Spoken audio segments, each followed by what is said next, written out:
میرے لخت جگر۔ پھر وہ مجھ سے کہنے لگے امی جان مجھے گھر میں اپنے نانا جان رسول خدا کی سی پاک خوشبو آ رہی ہے۔ میں نے کہا ہاں تمہارے نانا جان اور بھائی جان دونوں چادر کے اندر ہیں۔ اس پر مولا حسین علیہ السلام چادر کے قریب گئے اور بولے آپ صلی اللہ علیہ وسلم پر سلام ہو نانا جان، آپ صلی اللہ علیہ وسلم پر سلام ہو۔ اے خدا کے مختار نبی صلی اللہ علیہ وآلہ وسلم، آپ صلی اللہ علیہ وسلم کی اجازت ہے کہ میں بھی آپ صلی اللہ علیہ وسلم اور میرے بھائی کے پاس چادر میں آ جاؤں۔ آپ نے فرمایا تم پر بھی سلام ہو میرے بیٹے، میری امت کو بخشنے والے، تمہیں اجازت ہے۔ پس حسین علیہ السلام بھی ان دونوں کے پاس چادر میں داخل ہو گئے۔ اسی اثناء میں ابو الحسن علی ابن ابی طالب علیہ السلام آ گئے اور بولے تم پر سلام ہو اے رسول خدا کی بیٹی۔ میں نے جواب دیا آپ پر بھی سلام ہو اے ابو الحسن، اے امیر المومنین علیہ السلام۔ پھر وہ کہنے لگے فاطمہ مجھے گھر میں اپنے بھائی اپنے غم زدہ رسول خدا کی جیسی پاک خوشبو آ رہی ہے۔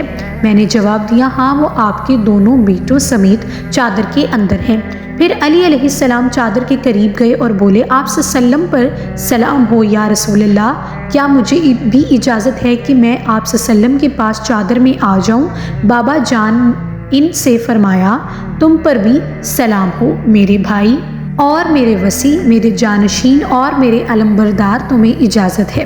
بس مولا علی علیہ السلام چادر میں داخل ہو گئے۔ پھر میں چادر کے قریب گئی اور کہا سلام ہو آپ پر اے بابا جان یا رسول خدا صلی اللہ علیہ وآلہ وسلم، کیا مجھے بھی اجازت ہے کہ آپ کے پاس چادر میں آ جاؤں؟ بابا جان نے فرمایا تم پر بھی سلام ہو میری بیٹی، میرے جگر کے ٹکڑے، تمہیں بھی اجازت ہے۔ پس میں بھی چادر میں داخل ہو گئی۔ جب ہم سب چادر میں اکٹھے ہو گئے تو بابا جان نے چادر کے دونوں کناروں کو پکڑا اور اپنے دائیں ہاتھ سے آسمان کی طرف اشارہ کر کے فرمایا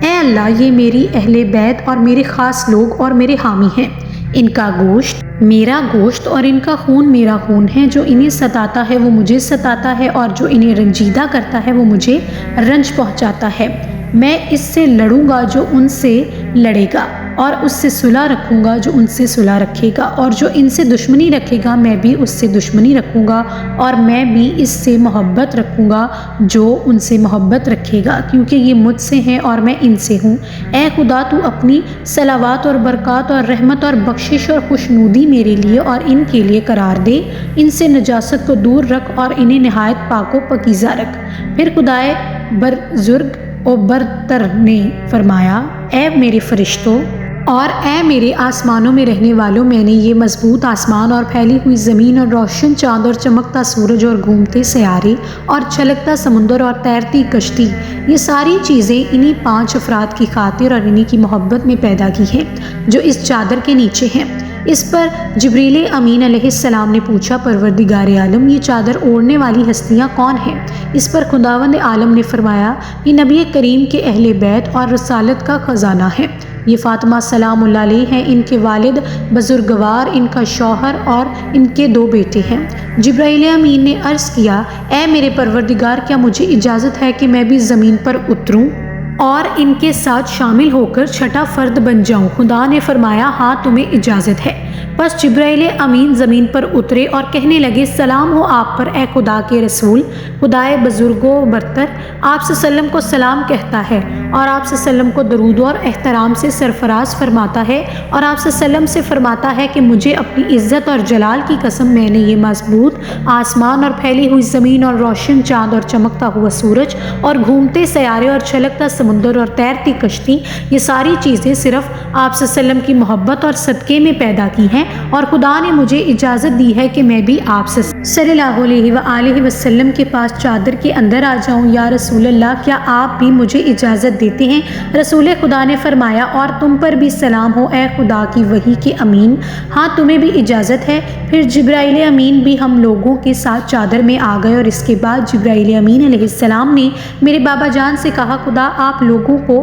وحی بھیجتا ہے اور کہتا ہے کہ واقعی خدا نے یہ ارادہ کر لیا ہے کہ آپ اہل بیت علیہ السلام سے نجاست کو دور رکھیں اور آپ لوگوں کو پاکیزہ و پاک رکھیں۔ تب علی علیہ السلام نے بابا جان سے کہا مجھے بتائیے کہ اس چادر کے اندر آ جانا خدا کے نزدیک کیا فضیلت رکھتا ہے؟ تو رسول خدا صلی اللہ علیہ وآلہ وسلم نے فرمایا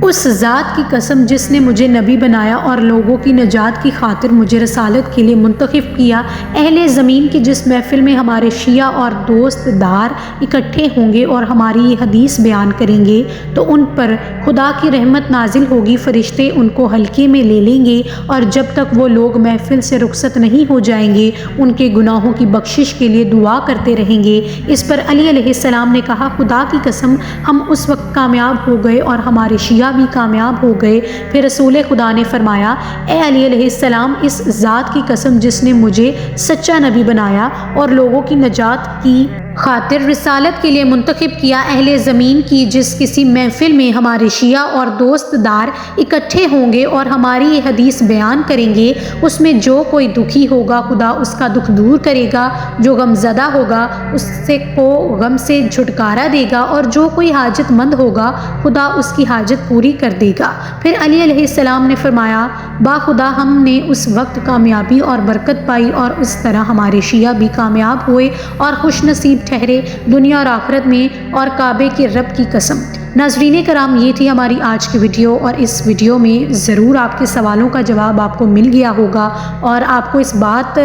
سے بھی اندازہ ہو گیا ہوگا کہ یہ حدیث کن لوگوں کے لیے بہت زیادہ اہمیت رکھتی ہے، بلکہ یہ ہماری پوری مسلم امت کے لیے اہمیت رکھتی ہے، کیونکہ نبی کریم نے کہا ہے کہ جو میری اہل بیت سے محبت کرے گا تو میں بھی اس سے محبت کروں گا، اور جو ان سے بغض یا دشمنی رکھے گا تو میں بھی ان کے ساتھ ویسا ہی برتاؤ کروں گا۔ امید کرتے ہیں آج کی ویڈیو آپ کو ضرور اچھی لگی ہوگی، تو آپ اسے لائک کریں گے، اپنے دوستوں میں شیئر کریں گے، اور اگر اسی طرح کی مزید ویڈیوز چاہتے ہیں تو ہمارے چینل کو ضرور سبسکرائب کیجیے گا۔ کامنٹ سیکشن میں اگر